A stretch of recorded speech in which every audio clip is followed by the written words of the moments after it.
local forecast with meteorologist Jackson Chastain starts now. Well, we continue to see a few lingering rain and snow showers, but again, as I mentioned a few hours ago, a lot of this stuff isn't hitting the ground. Now, it is nice to kind of see that, yes, maybe potentially we see some flakes or drops somewhere, and this is all driven by this northwest flow from that low to the northeast, and that's impacting not just PA, but parts of New York, Vermont, New Hampshire, Maine, Massachusetts, even Connecticut.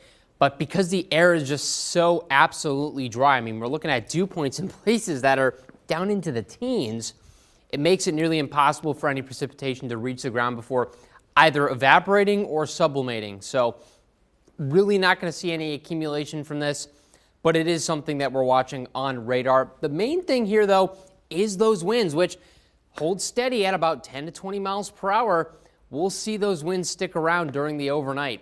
And I do want to point out today, an absolutely ridiculous day. Our strongest gust at Harrisburg International Airport, 52.9 miles per hour, strong enough to blow things around.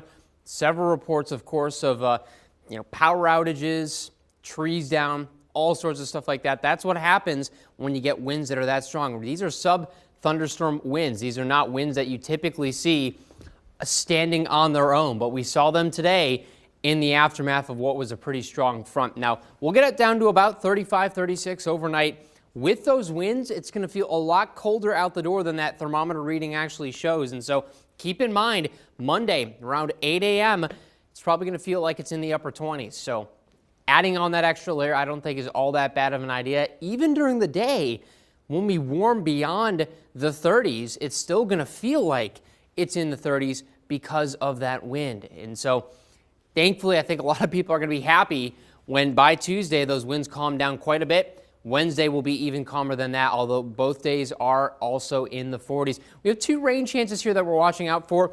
The first one is on Tuesday as a low kind of swings to our south. I think that'll be a chance for some stray showers afternoon and evening. The better chance, I think, comes on Friday with another low that's going to be swinging through.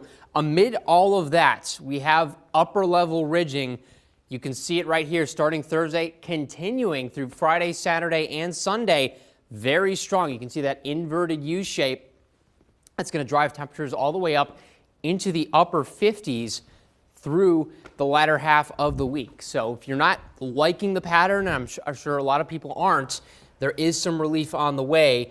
We just got to wait a few days, Mallory. Yeah, we just got to get through those bitter, cold, windy days. That's right. All right, Jackson, thank you.